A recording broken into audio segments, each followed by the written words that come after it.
મુખમ કરોતિ વાચાલમ પંગુમ લંઘયતે ગિરિમ યત કૃપા તમહમ વંદે પરમાનંદ માધવમ.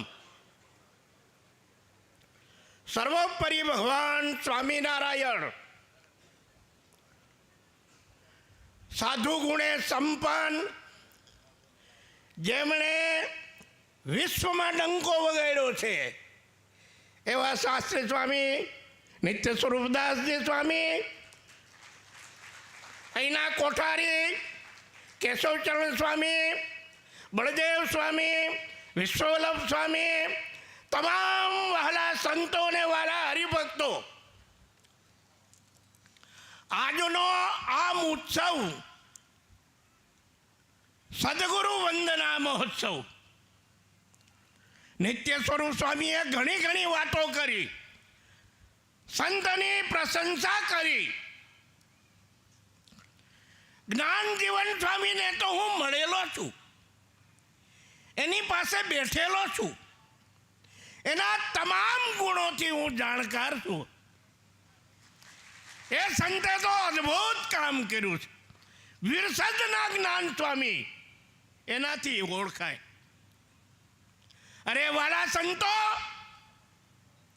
આ સ્વામિનારાયણ સંપ્રદાય સંતોનો સંપ્રદાય છે. સ્વામિનારાયણ સંપ્રદાયનો નાનો સરખો સંત જ્યાં ધૂણા ધકાવીને બેઠો હોય છે ને, એ સ્વામિનારાયણ સંપ્રદાયને એની પ્રશંસા કરતો હોય છે. ભાઈ, અત્યારે દુનિયાને છેડે America, England, Africa, Russia, Japan વગેરે દેશમાં આ સંતે ડંકો વગાડ્યો. વાલા સંતો, સંતોની જો હું વાત કરું તો આ સ્વામિનારાયણ સંપ્રદાયના સંતોનો સંપ્રદાય છે. સંતોનો સંત વગર પ્રચાર કોણ કરે, પ્રસાર કોણ કરે? ભગવાન સ્વામિનારાયણના વખતમાં નંદ સંતોએ માર ખાઈને પણ આ સંપ્રદાયનો વિકાસ કર્યો છે. અમારે એવું કંઈ સહન કરવું પડતું નથી, પણ અમારા વડવાઓએ માર ખાધો છે. ગાયરું ખાધી છે, અપમાન સહન કર્યું છે. ધન્ય છે સંતોને. એમ જ્ઞાનજીવનદાસ સ્વામી સાધુતાના ગુણોથી યુક્ત,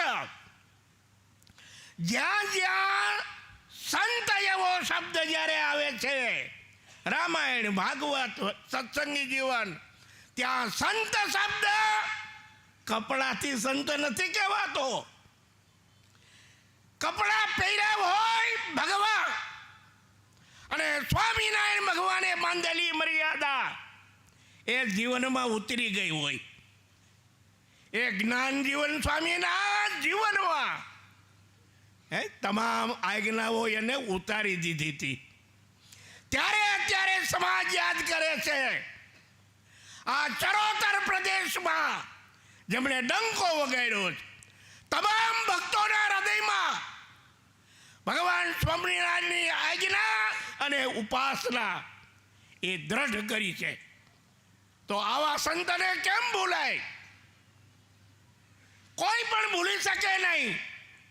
નંદ સંતોને આપણે દર્શન કર્યા નથી, એને જોયા નથી, પણ જ્ઞાનજીવનદાસ સ્વામી એના જેના દર્શન કર્યા હોય તો એ નંદ સંતોના દર્શન એમાં આવી ગયા. ભાઈ, એવા એ સંત હતા.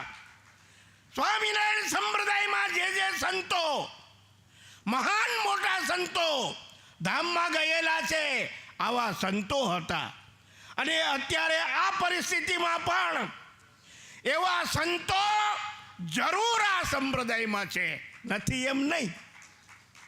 ભગવાન સ્વામિનારાયણ વચનામૃતમાં કહ્યું છે, ભગવાન અને ભગવાનના સંત જરૂર આ પૃથ્વી ઉપર વિચરતા હોય. જરૂર શબ્દ મૂક્યો.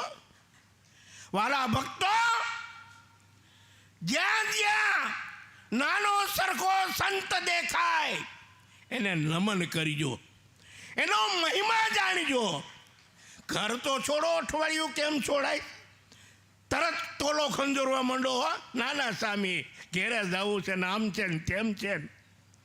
જેને આખી જિંદગી સંસારનો ત્યાગ કરી, માતા પિતાનો ત્યાગ કરી અને સંપ્રદાયમાં ઝંપલાવ્યું એવા જ્ઞાન સ્વામી, જેણે આખી જિંદગી ભક્તોની પાછળ ખપી નાખી હો, એવા જે સંતો સંપ્રદાયમાં થયા અને અત્યારે છે.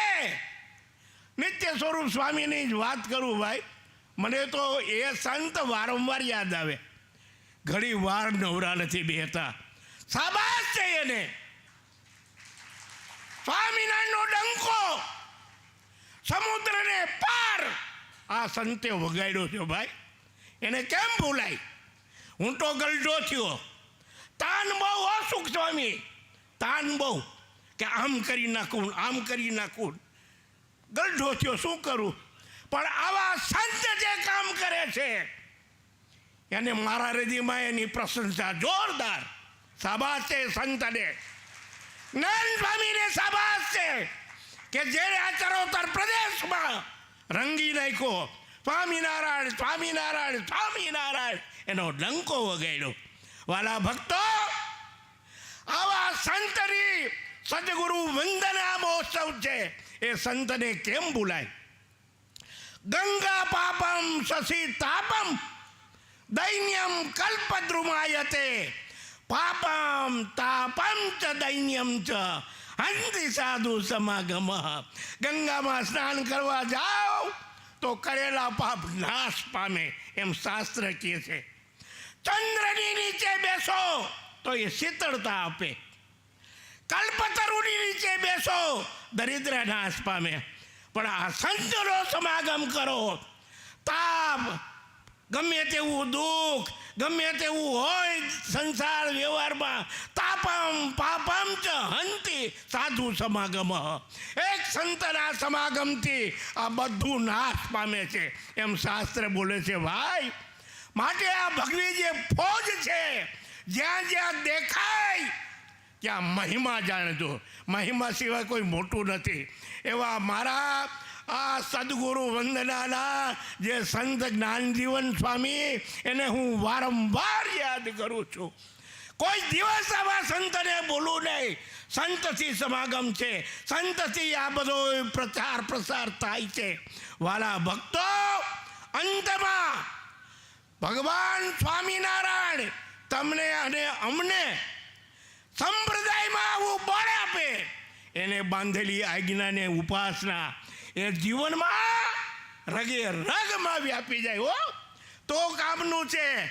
બાકી પ્રશંસા કર્યા કરી, વખાણ કર્યા કરી, આહા તો અમને તેમ, પણ પક્ષી બે પાંખ વગેરે ઉડતું નથી. એમ આપણી બે પાંખ મજબૂત હોવી જોઈએ. આજ્ઞા અને ઉપાસના જોઈ લો, ઘરડાટ કરતો અક્ષરધામમાં વયો જાય. સહજાનંદ સ્વામી મહારાજની જય.